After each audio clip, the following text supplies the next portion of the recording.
Welcome to Noble Black News, where we dive deep and bring captivating African stories to the world. Today, we take you to Burkina Faso, a land of rich culture and history. This beautiful nation faced an unprecedented threat as terrorist factions from neighboring Mali began to infiltrate its borders. The once peaceful country found itself engulfed in fear and turmoil. Amidst this chaos, a new leader emerged, determined to restore peace and security. President Ibrahim Traoré, with his unwavering resolve, vowed to combat the rising tide of terror and transform Burkina Faso into a bastion of resilience. Join us as we explore this remarkable journey of courage and transformation. As part of our overall process, we have always wished for the beautiful and culturally rich country of Burkina Faso to leave this unfortunate state of underdevelopment and reach the prosperous level we dream of. To achieve this ambitious goal, we have undertaken many significant, impactful, and transformative initiatives. In the field of agriculture, in the field of industry, agribusiness, energy, which is very challenging and complex for us and is currently being effectively resolved in various domains and sectors of activity, whether it be in infrastructure and also the aspect of the defense and security forces. Transforming Burkina Faso. President Ibrahim Traoré's military triumph. Burkina Faso's capital, Ouagadougou, buzzed with an unusual tension. The streets were lined with Russian tanks and soldiers, their presence heavy under the hot sun. President Ibrahim Traoré watched from his office window, the weight of his recent request to Putin lingering in his mind. The construction of a nuclear plant in Burkina Faso was a bold move, one that could shift the balance of power in West Africa. Burkina Faso, a land of rich culture and history, faced an unprecedented threat as terrorist factions from neighboring Mali began to infiltrate its borders. The once peaceful nation found itself engulfed in fear and turmoil. Amidst this chaos, a new leader emerged, determined to restore peace and security. President Ibrahim Traoré, with his unwavering resolve, vowed to combat the rising tide of terror and transform Burkina Faso into a bastion of resilience. Traoré grabbed his radio. All units, this is President Traoré. Engage defensive protocols. Protect our citizens and support our Russian allies. Mr. President, the Russian commander is here to see you, announced his aide. Traoré turned to greet General Sergei Ivanov, a hulking figure in full combat gear. General Ivanov, welcome, Traoré said, extending his hand. I trust your men are settling in well. Ivanov's grip was firm indeed. Mr. President, we're ready to begin the training exercises. But first, there's the matter of the nuclear plant. The incursions from Mali were brutal and relentless. Terrorist groups, well armed and ruthless, targeted villages and towns, leaving a trail of destruction in their wake. The local population, caught in the crossfire, lived in constant fear. The government, recognizing the gravity of the situation, needed a decisive plan to counter this menace. President Traoré, newly elected and driven by a vision of a secure Burkina Faso, immediately convened with his top military advisors. Engineering vehicles. Take the necessary time to provide comprehensive training to the team members so that they can be thoroughly prepared for the effective use of these resources. Remember that we are in a world of predation. To have peace, we must make war. Of the situation, needed a decisive plan to counter this menace. President Traoré, newly elected and driven by a vision of a secure Burkina Faso, immediately convened with his top military advisors. Understanding that a conventional approach would not suffice, Traoré and his team devised an audacious plan, Operation Desert Shield. This plan aimed to strike at the heart of the terrorist networks, dismantling their operations and restoring peace.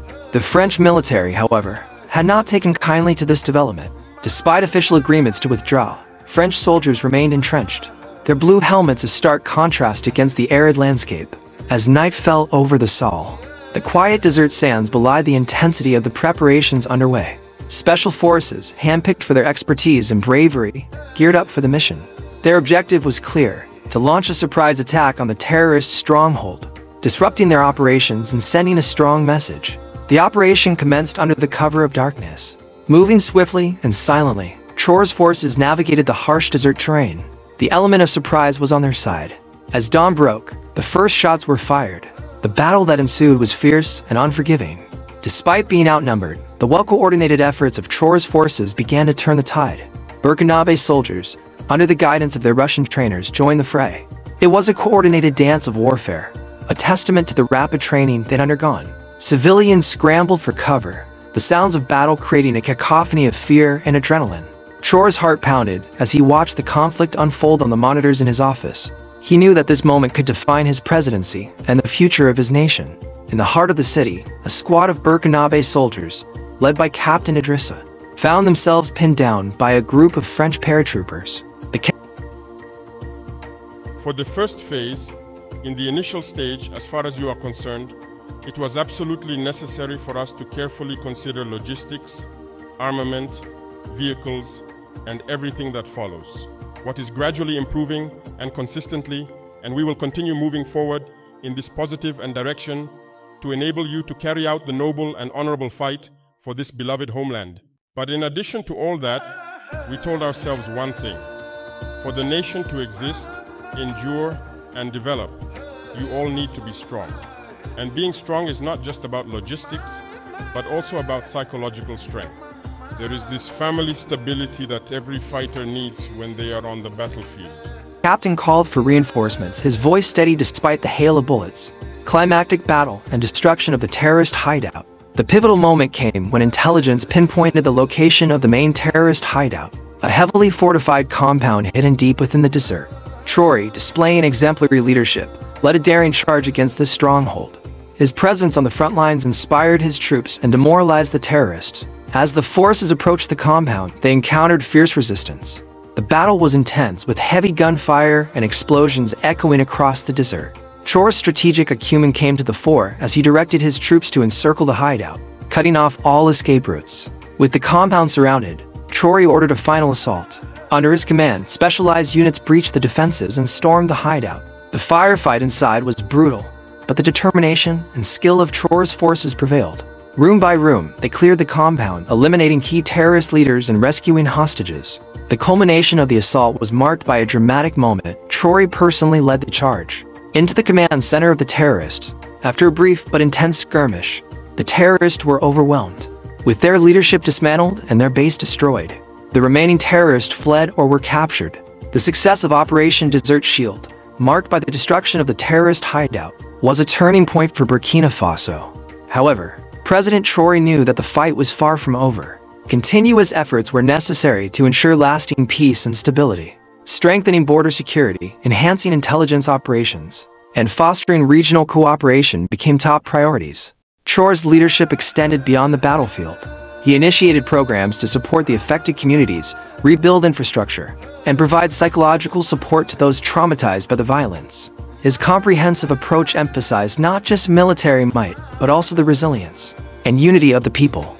President Ibrahim Traoré's military triumph against terrorism in Burkina Faso stands as a testament to the power of courage, strategy, and unwavering determination. His legacy is one of resilience and hope, inspiring future generations to stand against oppression and fight for a better future. Burkina Faso, though scarred by conflict, emerged stronger and more united. The battle against terror continues, but with leaders like Traoré and the spirit of its people, the nation looks forward to a future of peace and prosperity. Thank you for joining us on this journey at Noble Black News, where we bring the most compelling African stories to the world. President Ibrahim Traoré's military triumph against terrorism in Burkina Faso stands as a testament to the power of courage, strategy, and unwavering determination. His legacy is one of resilience and hope, inspiring future generations to stand against oppression and fight for a better future. Burkina Faso, though scarred by conflict, has emerged stronger and more united. The battle against terror continues, but with leaders like Traoré and the indomitable spirit of its people, the nation looks forward to a future of peace and prosperity. If you enjoyed this story, please like, share, and subscribe to Noble Black News for more inspiring stories that celebrate the resilience and triumphs of Africa. Thank you for watching, and stay tuned for more. We have all indeed been on the ground. We have experienced circumstances where, often while being on the ground, your mind is actually at home. In fact, because you are unable to solve a number of problems, perhaps financial in nature. Generally, it comes down to that, and it disrupts the fighter. Today, we have many severely injured. We also, unfortunately, realize that this issue has not been addressed as it should have been. The proof is that up to the moment I am speaking to you, we have not been able to list all those who have been injured, since the beginning of this conflict. As a result, we have decided to launch a platform so that people who have been injured, who did not have a circumstantial report, or who were not reported, can register themselves on this list. I think just a few weeks ago, we had a conference in this exact same room to launch this process, because an agency was created specifically to take care of war casualties. In the same vein, we have considered the orphans, who will also be listed across all ranks of uniformed personnel, including the defense and security forces, so that we can take care of them. And schools for the wards of the nation will be established. And in our education policy, eventually we'll make education free in Burkina. We want this free education to start with these schools for the nation's wards. So, the orphans of our heroes. In addition to all this, which was the first time creating the agency to take care of the injured babies and orphans, we are now in a new phase to address the aspect that is very important to the military, the financial aspect. This morning, we wanted to present this cooperative to you. How exactly will it work? What are precisely the main objectives of this cooperative and its goals? What is the aim of the cooperative? And gradually, in all the garrisons, missions will have to be sent to further explain the merits of this cooperative and to inform people about what they can expect from it. Furthermore, additionally, and in return the question you asked here this morning, in the different garrisons you will have to ask many questions, and I think a General Assembly is also planned in the cooperative's organizational chart so that inputs and various contributions for improvement can come from you. We want you to be able to save at a much higher rate and have very specific savings, each according to what they want and the products that will be offered. When the soldier finds himself facing various issues and complexities after his initial loans, it's a long-term problem because the salary is not enough. It cannot be proportional to the financial expenses. And I think the elders thought very well by introducing, I believe since the 1980s, the fact that the defense and security forces can engage in fields such as agriculture and livestock. So, how do we go about starting a business? That's the second question. Here too, the cooperative should be able to help, to allow you to invest in this field, because it is not prohibited. Today, we launched the Presidential Initiative for Food Self-Sufficiency. We launched the Agricultural Offensive, and in the initiative, the military is involved, and I think many of you have seen fields developed this season in their barracks, in their garrison. I think that in Ouagadougou, here at Didou, Kayak, a package. All over, large boreholes have been drilled, and the military will be trained in agriculture and livestock farming in quite specific areas, and I think there is one that is currently developing. We need to arrive at a solution to the problem, but many want to invest. How do we proceed and find a way forward to make a decision? That will also be definitely taken into account so that we can help you invest in this field, because agriculture feeds the entire population. It was authorized for those in uniform. Livestock farming feeds people. It's the other businesses that we don't allow. Even among officers, the salary is not enough. It's not possible. If you manage to undertake meaningful actions to improve your living conditions and participate in national life, I think that's not bad. That doesn't prevent fighting at all, because you are creating other jobs, you are on the ground. When situations arise, they get resolved. Burkina imports a lot in this area. You know that we import many various products.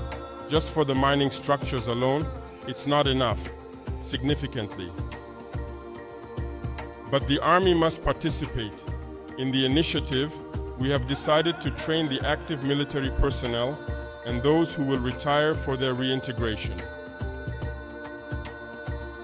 To invest, you will need money, an investment at a fairly flexible rate without hassle. And I think the cooperative is here to solve this problem as well. I have said it before and I will say it again, no nation can develop without a strong defense and security system. it is not possible. Look closely, since the 90s, it's fitting. The elders are here. How was the army equipped during the revolution? You can go through the camps and see the remains of completely and utterly destroyed armored vehicles, and others that were there.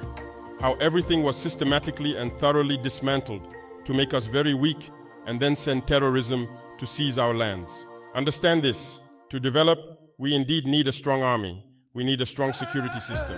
And to have this system, it's not just about logistics. We definitely need to be stable in our minds. And to be stable in mind, we indeed need to improve the living conditions of the brave fighters that you are. We are fully committed to this process so that the living conditions of the defense and security forces can improve. We will certainly be proud to definitely improve the living and working conditions for you and your families. That is why this cooperative has been carefully thought out and considered and planned. And in addition to the cooperative, there will be another phase that concerns the economy of the armies, because civilians also encourage them. They want to see you in good shape. They want to see you free in your mind to be able to defend them. Otherwise, they wouldn't contribute to equip you. We want everyone to understand the scope of the cooperative, join it, be able to explain it to their peers, and develop it quickly and effectively so that we can drastically change things in a short period of time and efficiently. The factory we recently launched in Bobo is in the same vein. When we see defense and security forces walking around in faded uniforms, it hurts, and we have evaluated what we spend. Police, national or municipal police, GSP, gendarmerie, customs, army. What we spend on purchasing uniforms is enormous. It's billions, and it's employment that we are giving to the outside. So we decided to set up the factory on site to produce everything needed for clothing, to ensure proper attire. So, Comipex is an important first step. More steps will gradually follow in the future. Everyone is involved, with the Minister of Finance at the forefront, so that we can create something, an efficient tool that we will oversee, which should allow our various defense and security forces to live with dignity and to fight for the freedom of our homeland. This is the very essence of the creation of this cooperative.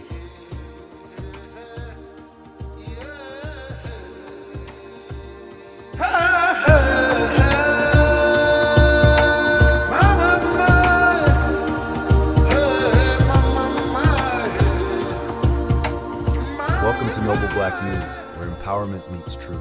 Our mission is to uplift and empower the Black community. We stand for truth, integrity, and representation. Our stories are your stories, told with pride and passion. Join us as we celebrate our heritage and our future. Together, we are stronger, louder, and more united. Noble Black News is your voice, your platform, your news. We bring you the stories that matter, with integrity and heart. Our commitment is to the truth, no matter the cost. We highlight the achievements and struggles of our community. Every story we tell is a step towards empowerment. We are more than news. We are a movement. Join us in making a difference, one story at a time. Together, we can change the narrative. Noble Black News, empowering our community, one story at a time.